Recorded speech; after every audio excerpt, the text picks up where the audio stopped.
coverage is the driving principle for this program in order to bring reports of the government to the doorstep of the people. We'll go through the highlights of today's report and headlines. Tinubu congratulates Yahaya at 63. Governor signs $3 million Toronto Varsity Scholarship deal. Shetima praises MacArthur Foundation at anniversary. NLC demands reversal of increased petrol prices. We'll take a short break, and when we return, we'll go straight into the details of these headlines. Stay with us. The people of Maiduguri need your help. A catastrophic flood has engulfed the city, leaving over 1 million residents stranded and fighting for survival. Entire communities are submerged, with people trapped inside homes and on rooftops cut off from food, clean drinking water and essential supplies. Health experts are warning of a potential outbreak of deadly diseases, and medical facilities are out of commission. The situation is dire. Helicopters, boats and high-riding trucks capable of navigating the treacherous, waterlogged areas are urgently required to reach the countless men, women and children still awaiting rescue. The Nigerian media is issuing a desperate plea to the government, humanitarian organizations, international actors and citizens across the nation. Step in now, before it's too late. For more information on how you can help, contact Professor Usman A. Tar, the Honorable Commissioner for Information and Internal Security, Borno State, on 0809-233-3955. Every second counts. This is powered by Atlantic Television Network.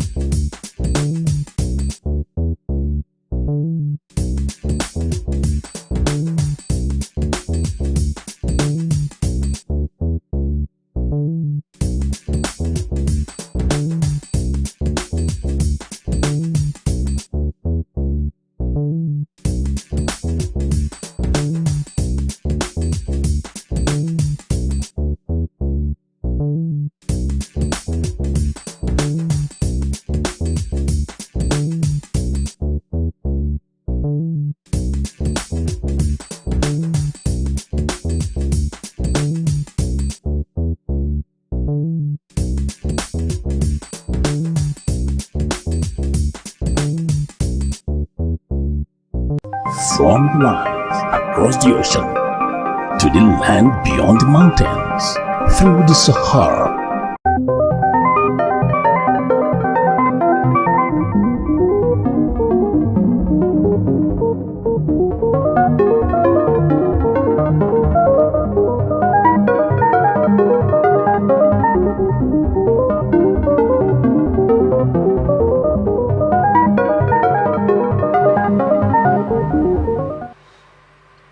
Welcome back, and now we dive into the details for today.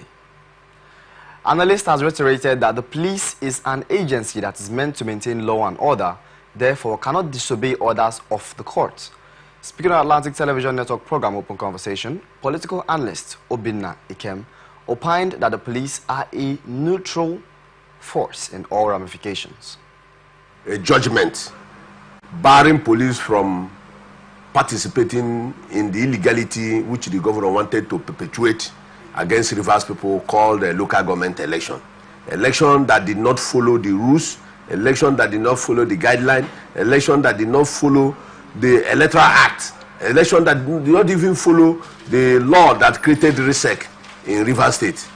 Is it an election that the police will participate in? The police stated the obvious, that they are not going to participate in conformity with the Federal High Court order.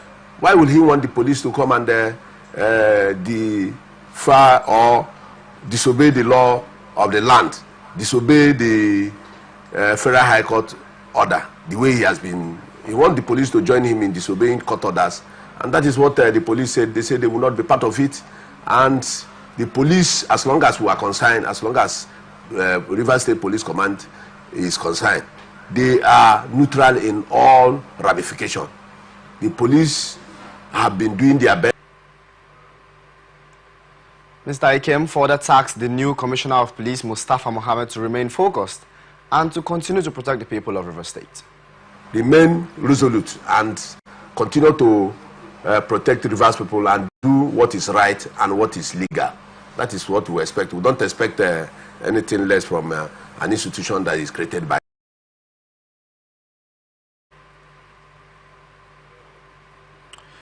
Recall that the Nigerian police force on Friday described the outbursts of Rivers State Governor Siminalayi Fubara as against the Inspector General of Police, Kaiden Betukun, as shocking and unwarranted.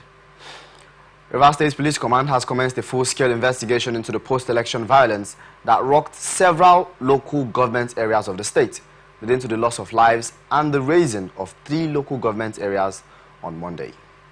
The Commissioner of Police, Mustafa Mohammed, disclosed this while answering questions from journalists after an on-the-spot assessment of the 3 affected local government areas on Wednesday.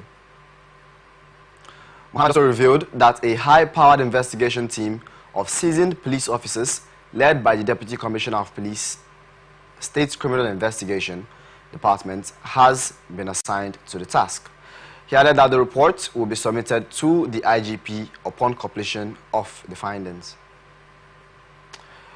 ATM recalls that violence broke out in many councils of the state after the Inspector General of Police ordered the secretariats of the 23 local government areas in the state to be unsealed. Mohammed stated that the operatives of the command have already begun intensive patrols to build residents' confidence and reassure them of their safety, pointing out that a series of measures are being put in place to ensuring the adequate security in the state. He, however, called for peace among stakeholders in the state and urged members of the public to collaborate with the police to ensure that peace is fully restored to the state.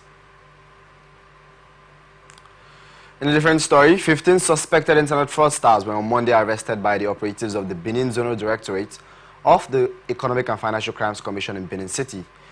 The commission said the suspects were arrested following actionable intelligence on their suspected involvement in computer-related fraud. EFCC disclosed this in a statement on its X page on Wednesday. Items recovered from the suspects include 4 exotic cars, laptops, and phones. The anti-graft agency added that the suspects will be charged to court as soon as investigations are completed. Moving on to Abia State, where the House of Assembly has passed a resolution calling on the state government to, as a matter of urgency, reach out to the Nigerian government and also through its relevant agencies intervene on the issue of erosion gullies ravaging various sections of the state. The Speaker, Emmanuel Emeruwa, announced this during plenary following a matter of urgent public importance brought before the House by a member representing Isukwato constituency, Lucky Johnson, about the collapse of Akara-Isukwato Road and destruction of properties around that Amaya axis. Johnson begged the government to come to his constituents' aid in terms of intervention from NUMAP.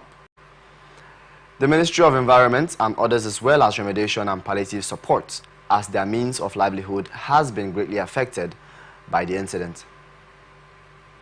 The House also passed a resolution directing its Committee on Health to invite the Commissioner for Health, the proprietor of Citygate Mortuary, Umuahia, and any other such mortuary whose activities are considered to be negatively affecting the public.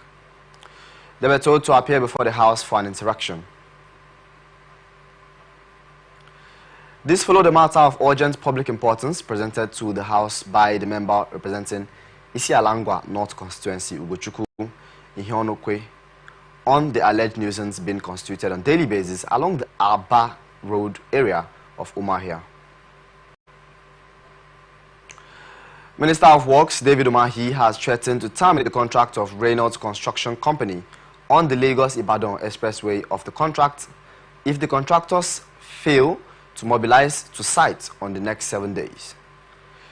He issued the warning on Tuesday in Lagos while inspecting an evacuated but now refilled section of the Lagos-Calabar Coastal Road that served as a dump refuse.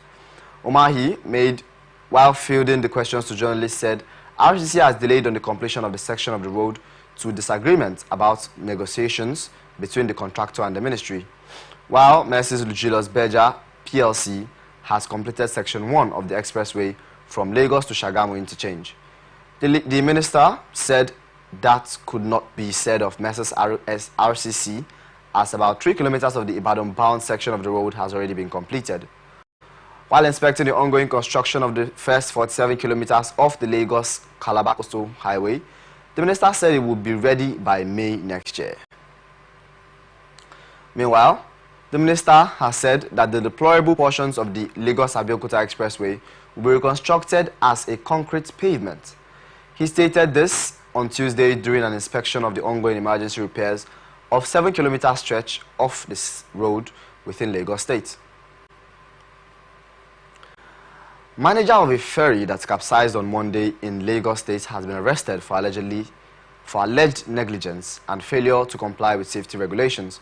The Lagos area manager of the National Inland Waters Authority, Ms. Sarat Brahma, disclosed this in a statement in Lagos. She said that the arrest was effected as a result of findings from the detailed investigation into the circumstances surrounding the incident. According to her, the ferry manager must produce the captain of the boat. She stressed that it had been established that the fiber boat veered off its channel and collided with a wooden boat due to the obstructed vision of the captain. Brahma said that the obstruction was largely due to loads on the fiber boat, stating that the boat owned by Only God Ferry failed to adhere to operational safety standards and proper navigation procedures. Still in Lagos, police command says it has arrested 3 suspects for allegedly defiling a 15-year-old girl in the Festac area of the state. The command spokesperson Benjamin Hundeyin, a superintendent of the police, confirmed the arrest of the suspects to journalists on Wednesday in Lagos.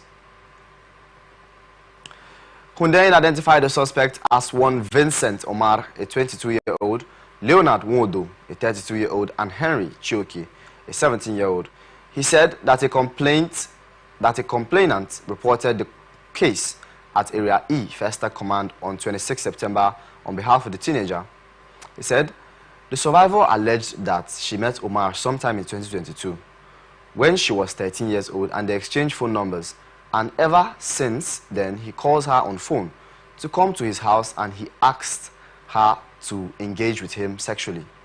She stated further that sometimes in May 2024 she met Omar's friend Wodo at her mother's shop, and they also exchanged numbers, and then Wodo invited her where he had carnal knowledge of her. She said that Chioke also had carnal knowledge of her, Mr. Hundeyin said. The police spokesperson said that Messrs. Omar and Chioke threatened to post the girl's nude pictures on internet, hence the reports at the police station. According to him, the suspects have been arraigned and arrested. Comptroller General of the Customs, Adewale Adeniyi, has declared a total war on smugglers, labeling them as enemies of Nigeria's development. Adeniyi made these declarations on Wednesday in Yola during an update on the activities of Operation Whirlwind, a strategic initiative aimed at curbing fuel smuggling across Nigeria's borders. Represented by the Deputy Controller General of Enforcement, Investigations and Inspections, Olani Olajogun, the CG disclosed that 2 filling stations in Adamawa, Oil Pad Global Services Limited, located opposite Yola International Airport, and Gawi Oil Nigeria Limited along Newman Road, had been fined by the court for an involvement in their smuggling activities. The seized premium motor spirit was auctioned to the public at a price of 630 naira per litre. The CG further revealed that the anti-smuggling operation had yielded substantial seizures since its inception. He highlighted recent seizures, including 2 trucks, each loaded with 33,000 litres of PMS, 1,046 jerry cans of 25 litres capacity, and 12 drums of 200 litres capacity filled with PMS, all intended for smuggling. In total, 94,000 litres of PMS valued at 75 million naira were seized during this latest phase of the operation. One suspect was arrested in connection with the smuggling activities in Adamawa and is currently in protective custody in Abuja.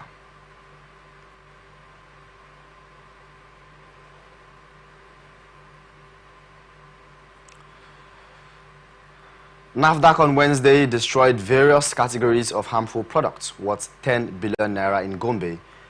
The agency's Director General, Mojisola Adeyeye, said during the event that the items were seized from 6 states in the northeast region and destroyed in Gombe and Yobe.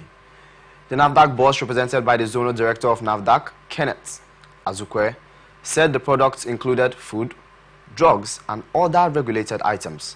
She added that the goods were seized through diligent efforts of regulatory and enforcement officers in the zone, who worked tirelessly to intercept and confiscate dangerous items. She further noted that NAFDAC stands up at the forefront of ensuring that only quality, safe food items, drugs, cosmetics, medical devices, chemicals, and packaged water are sold and consumed in Nigeria.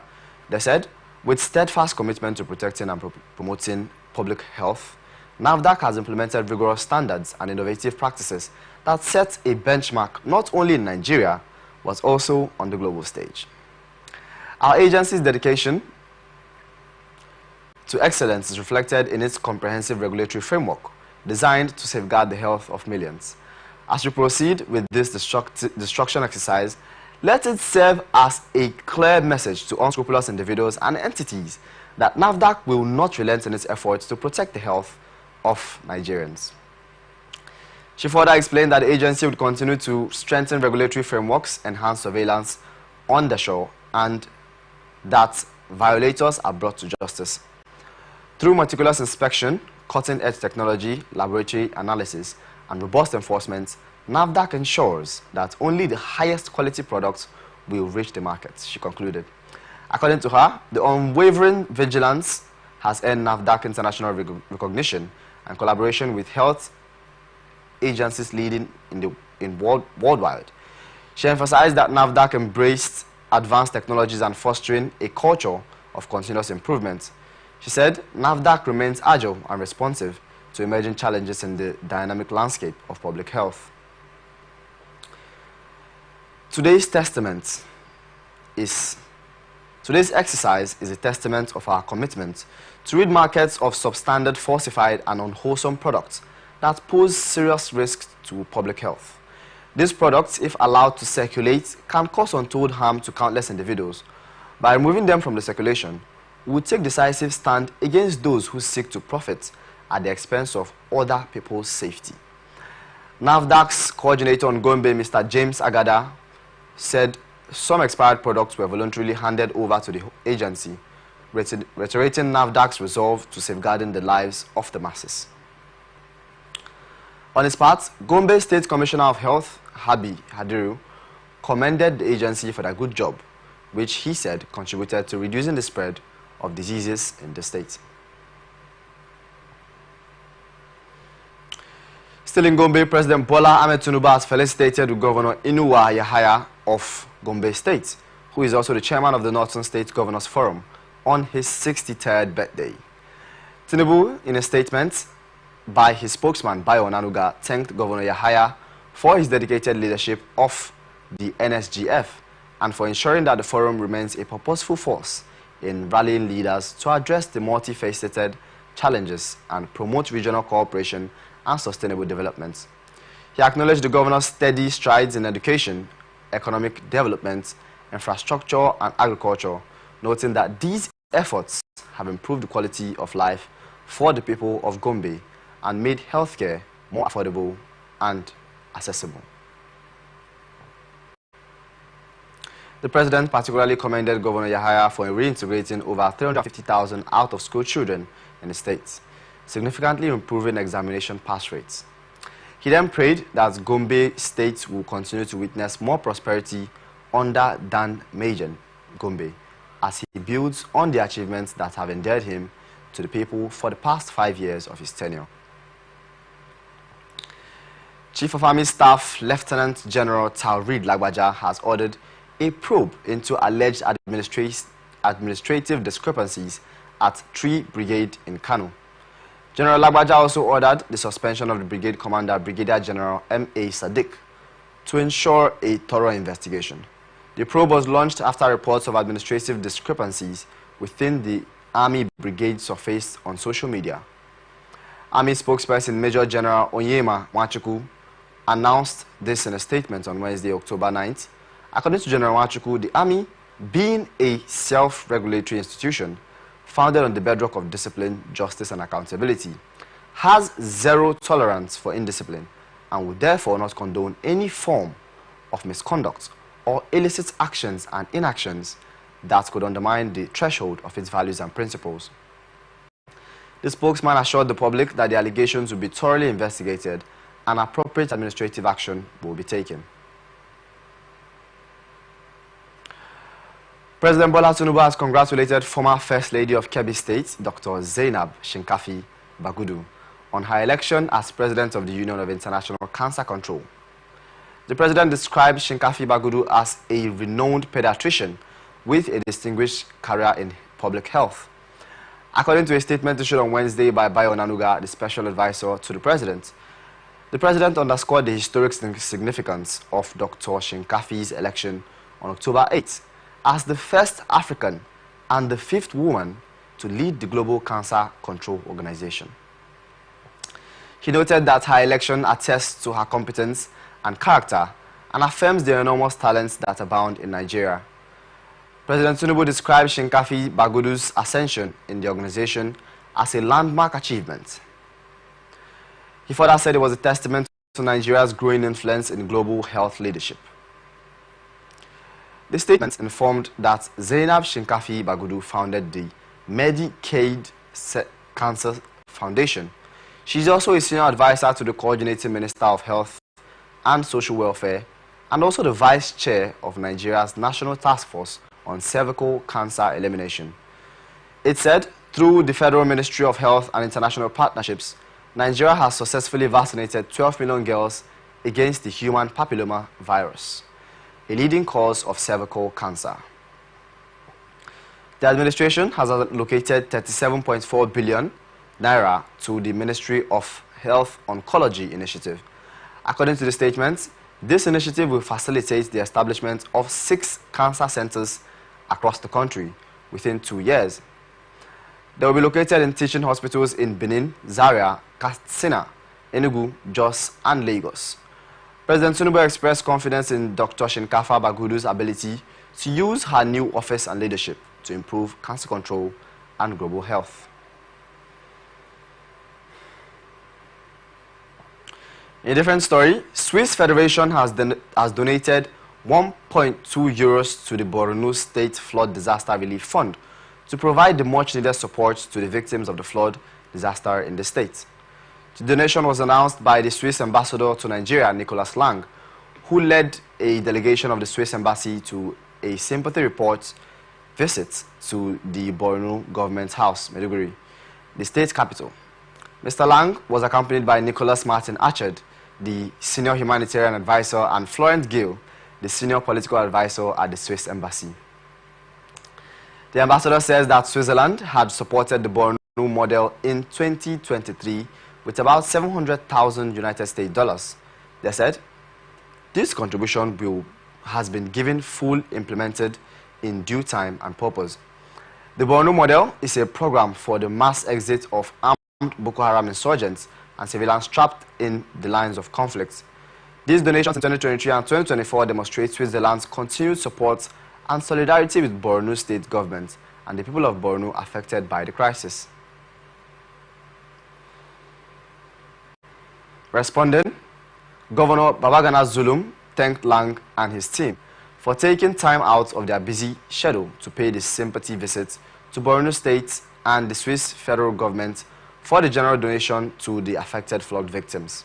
He said, "We are equally grateful to the Ambassador Lang and his team for the sympathy visit. Rest assured the donation will be judiciously utilized under my watch," said Mr. Zulum.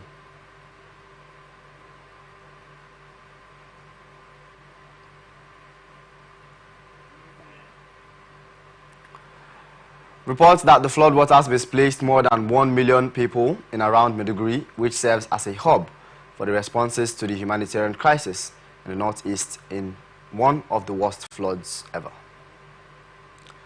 Thousands of homes have been engulfed by rapidly rising waters after a dam burst following a weekend of torrential rain in northeast Nigeria.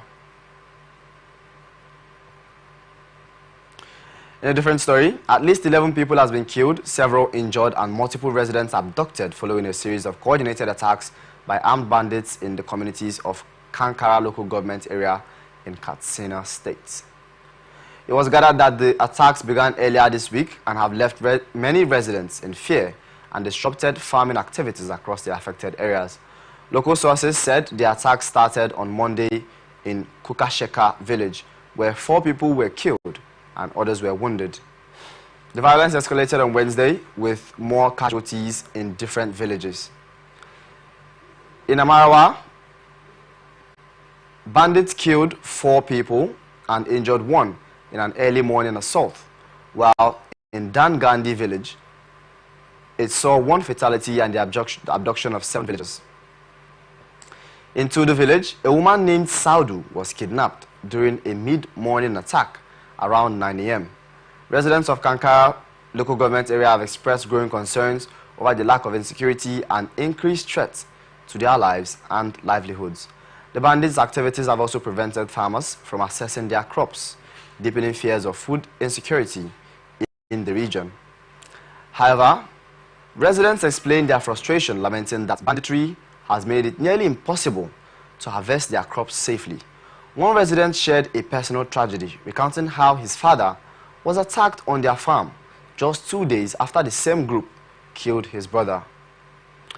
Despite sustaining a severe head injury, his father passed away 9 days later in the hospital. Do not forget that we are open for advert placements, bookings, and commercials. You can connect with us on our socials and continue to watch us on Facebook and YouTube, Atlantic Television Network, Instagram and TikTok, Atlantic TV Network 1, X, formerly known as Twitter, Atlantic TV/net, on our website, atlanticnetwork.tv. To the rest of the stories now, where Governor Umaru Bago of Niger State has signed a $3 million scholarship contract with the University of Toronto. Under the arrangement, Governor Bago $1 million scholarship bond established, while a matching contribution from the University of Toronto worth $2 billion fund that will support 100 students pursuing medical degrees and professional courses was created. According to a statement titled "Another Milestone Partnership for Education and Innovation," made available to journalists in Abuja, Governor Bago led a delegation of Niger State government officials to the All Saints University admin office in Toronto to establish a partnership that will strengthen higher education in the state. The University of Toronto, a globally recognized research-intensive university, has united top scholars across various disciplines to address global challenges. Its dedication to equity, diversity, and inclusion encourages all around the environment where every individual can thrive. Among its many achievements, the university ranks among the top 50 globally in 46 subject categories and stands out in sustainable initiatives. With over 680,000 alumni across 190 countries and partnerships with more than 1,200 institutions worldwide. During his visit, a groundbreaking agreement was signed, marking a significant investment in future medical professionals. A $1 million scholarship bond was established and a matching contribution from the University of Toronto, creating a $2 million fund to support 100 students pursuing medical degrees and professional courses. This partnership opens doors for aspiring medical professionals and solidifies the ongoing collaboration between institutions dedicated to advancing knowledge and opportunity, the statement read.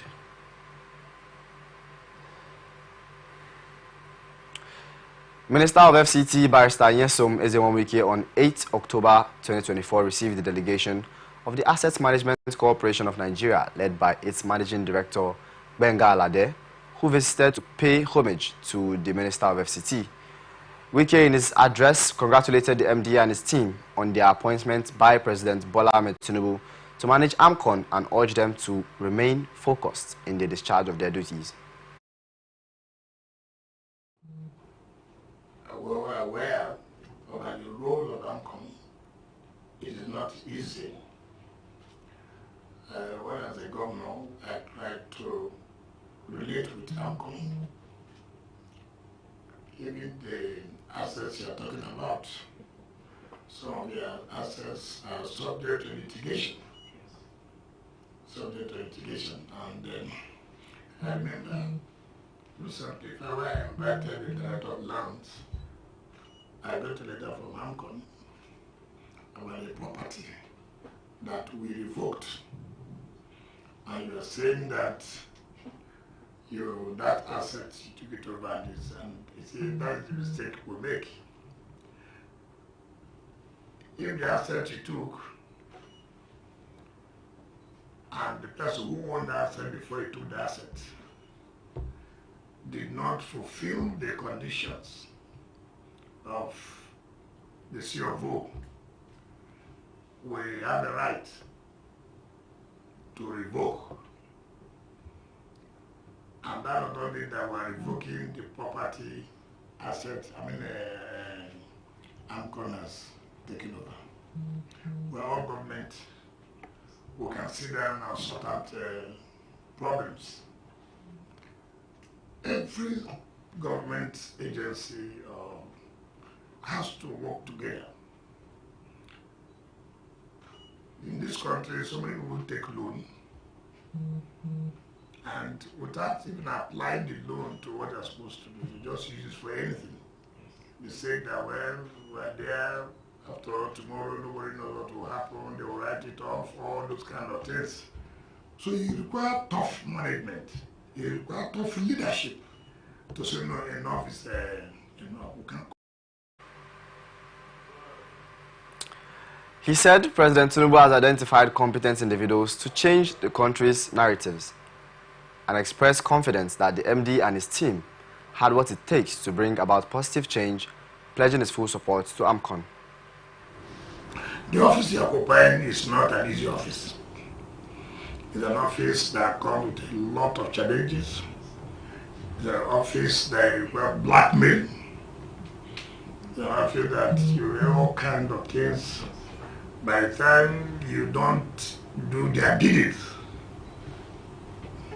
sponsorship or blackmail, let us scrap AMCON, there's no need for AMCON to exist, all those things are there. But Mr. President believes in you, he thinks you can make a difference. For me, every opportunity you have, say that while I was there, this was my own contribution. It's very, very key. This country must succeed. And when you have a leadership that is focused, of course it comes with challenges. It comes with a lot of things.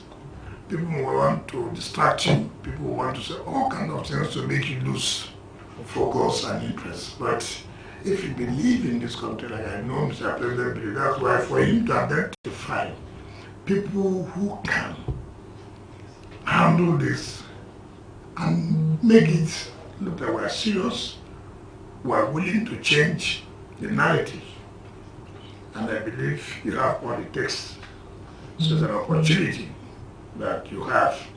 So don't say that, oh, because of this and that, you are bothered because there are challenges. If there are no challenges, nobody will want you. Yes. So there are challenges for you to solve. We're here to give support, whichever way you want us to support you. We're here. And that's why again the General Council, with like our own attorney. We also took over all the assets underlying these loans as well. We were managing it on behalf of the federal government. In other words, all the assets that AMCON has today, they are not AMCON assets per se. They are the assets, they are national assets of the federal government by virtue of the fact that they funded it, they provided the money to buy those toxic assets from the banks. Honorable Minister, AMCON has existed for 14 years now, and yet we have a lot of powerful, influential debtors who have refused to pay. And some of them, we have their assets that we can either sell or manage to ensure that those loans are paid back. These assets cut across all sectors of the economy. We have oil and gas assets, we have aviation assets, we have telecom assets, we have power, electricity assets. We believe that those four categories are very, very instrumental to the economy of Nigeria.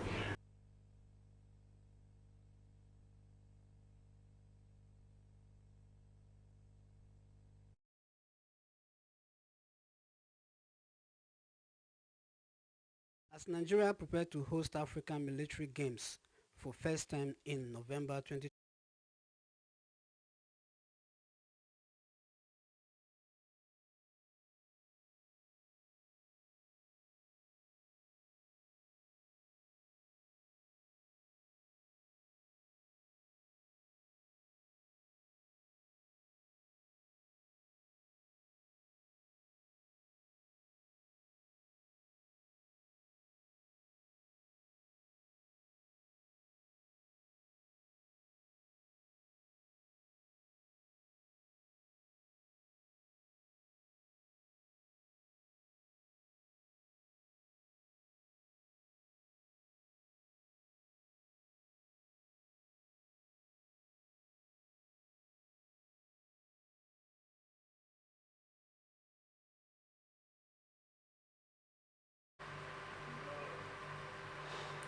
Honorable Minister of the FCT, Yesom Ezenwawike, has received the Nigerian Military Sports Organization Committee.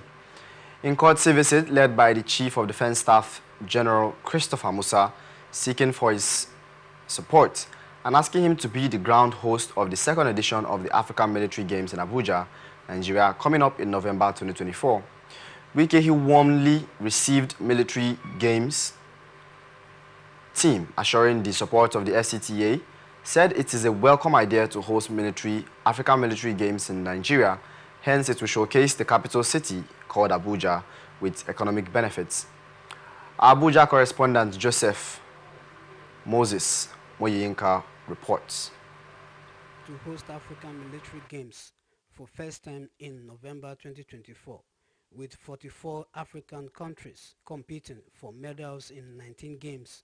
It is a viable platform which is said to enhance peace and security, demonstrating to the rest of the world that Nigeria is a safe place. In a courtesy visit to the Honorable Minister of FCT, Barrister Yesom Wike, who received the delegation of Nigeria Military Sports Organizing Team led by the Chief of Defense Staff, CDS, General Christopher Musa, seeks the support of the FCT Minister in respect of the upcoming military games. Wike assured military games team of his support in notion that the games would promote international diplomacy, military cooperation, and investment opportunity in FCT and Nigeria at large. Let me also thank you for the opportunity to showcase Nigeria, to showcase the Federal Capital Authority.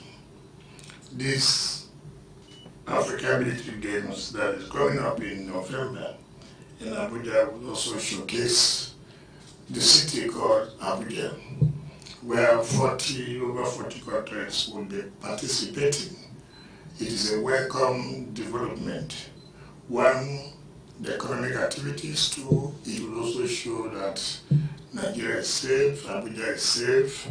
Come and see a city. Sometimes, like you said, people have impression from outside without even having information. So I believe that when they come here, they will go back home with a different narrative. On our own part, we have no choice but to give you the necessary support, because it is our city that is going to host these international games. So we want to assure you we will fully participate and give you all the necessary support so that it will be a successful event. Whatever you think we can do not hesitate to tell us quickly. Yes, bureaucracy, but when we start on time, we'll be able to achieve what we want to achieve. The Chief of Defense Staff, CDS, General Christopher Musa, who earlier in his address appreciated the effort of FCT Minister in making sure that Abuja meets international standards in all endeavors, further highlights the benefits of hosting African Military Games in Abuja as the capital city of Nigeria. Sir, we're here once again, firstly to just say thank you. Thank you for putting back life into FCT. 1 year plus, things have really turned around for good at the FCT. I want to commend you. We're here for one thing. The most important aspect of it is the African Military Games that is coming up in November. This is the second edition. Nigeria is the second country that is hosting such a grand event. It is to showcase Nigeria in great light to the world, not only in Africa, but to the entire world, that Abuja is safe, Nigeria is safe. Most people, when you travel out, the impression they give about Nigeria is that Nigeria is very hostile, it's a hostile environment. That when you come in, there's a lot of killings and all this. When you notice that Nigeria is more secure than most of these countries that also talk. Here the press enjoys so much freedom, so everything is being reported, and that's why people think that it's not safe. But we all know that Nigeria is safe. Abuja is one of the safest places that anybody will ever live. We want to thank you for that, sir. We're expecting over 40 countries so far that are coming with their armed forces to come here for a period of 1 week. Some might be coming earlier, and so we said we should come because, sir, you are the grand host, because you are the landlord. We're going to leverage on you, sir, for a very, very successful and hitch-free. Joseph Moses Mawinka, Atlantic Television Network News, Abuja.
Federal Capital Territory Administration has announced its commitment to phase out unapproved taxi ranks and bus parks in the city center by next year, coinciding with the opening of newly constructed modern bus terminals.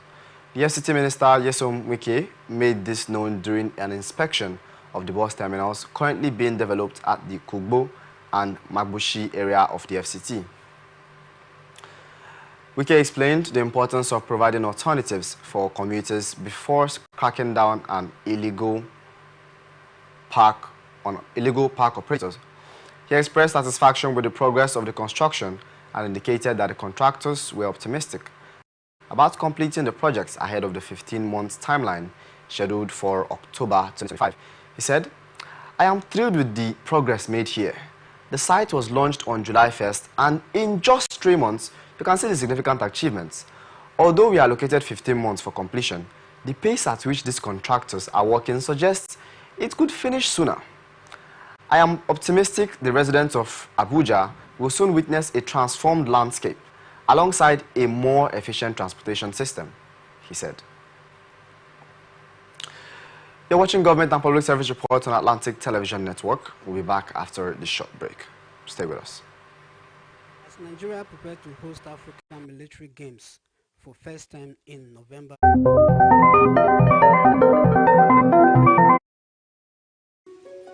The people of Maiduguri need your help. A catastrophic flood has engulfed the city, leaving over 1 million residents stranded and fighting for survival. Entire communities are submerged, with people trapped inside homes and on rooftops cut off from food, clean drinking water and essential supplies. Health experts are warning of a potential outbreak of deadly diseases, and medical facilities are out of commission. The situation is dire. Helicopters, boats and high-riding trucks capable of navigating the treacherous, waterlogged areas are urgently required to reach the countless men, women and children still awaiting rescue. The Nigerian media is issuing a desperate plea to the government, humanitarian organizations, international actors and citizens across the nation. Step in now, before it's too late. For more information on how you can help, contact Professor Usman A. Tar, the Honorable Commissioner for Information and Internal Security, Borno State, on 0809-233-3955. Every second counts. This is powered by Atlantic Television Network.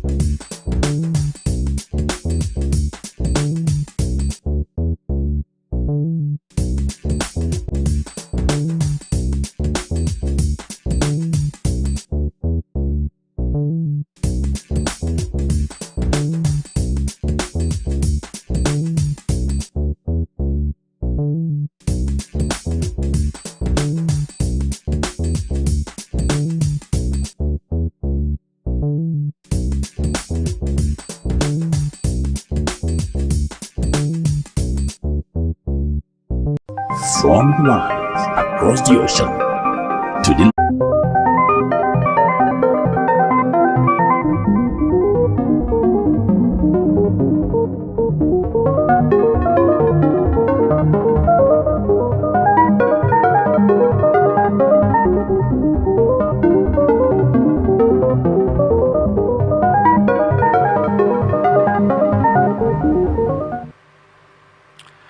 Welcome back to Government and Public Service Reports on Atlantic Television Network.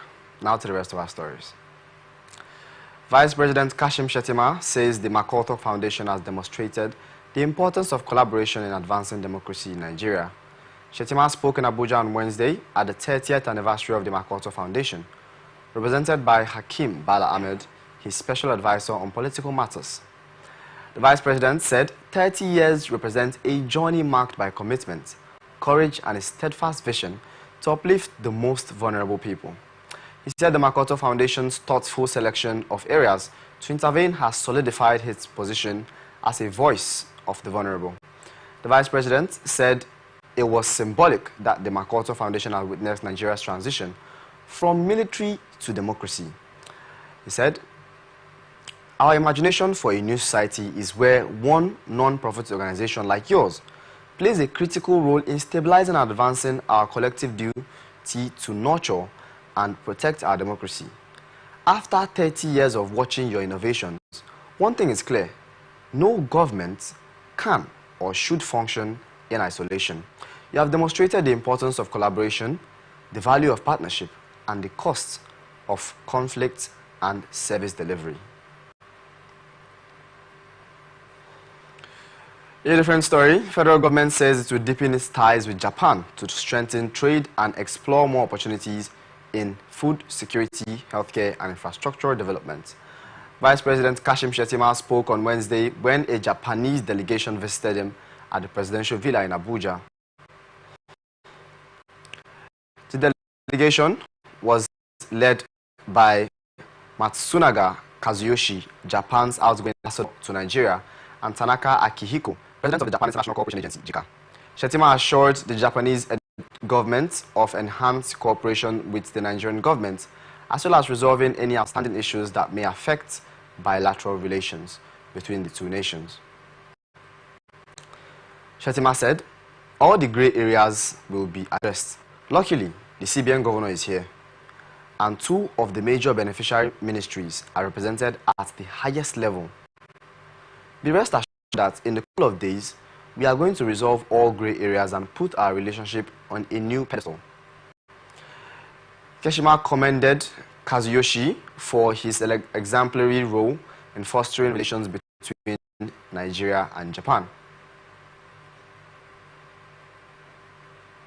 Federal Ministry of Health and Social Welfare said it has finalized the Executive Order Harmonized Implementation Framework, which has now been cleared for gazetting, to ensure that the Federal Inland Revenue Service, which is the FIRS, and the Nigerian Customs Service can proceed with the implementation of zero value-added tax and excise duties on pharmaceutical products and medical devices. The Ministry Head of Information and Public Relations, Alaba Balogun, disclosed this in a statement on Wednesday in Abuja. He describes the development as a significant milestone as it opens doors for the local pharmaceuticals and medical device manufacturers to begin to fully benefit from the relief measures outlined by President Bola Tinubu in the executive order. He said, with implementation of this executive order, we anticipate a notable reduction in the price of essential pharmaceutical products and medical consumables. This development aligns with the ministry's unwavering commitment to reducing both physical and financial pain faced by millions of Nigerians who depend on this critical supply of health, he added. Balogun further stated that the gazetting of this harmonized implementation framework represents the realization of a third pillar of the ministry's four-point agenda, which focuses on unlocking the healthcare value chain. He said, by creating an environment to support local manufacturers, we are bolstering a healthier, more self-reliant nation and ensuring that quality healthcare becomes more accessible and affordable for all. The gazetted copies of this harmonized implementation framework will be distributed to the relevant government agencies, including the FIRS and the Customs, for immediate action. Undoubtedly, today is another great day for our country and a huge win for the health sector. We are grateful to President Bola Ahmed Tinubu for his continued commitment to improving the healthcare sector and supporting our local industries.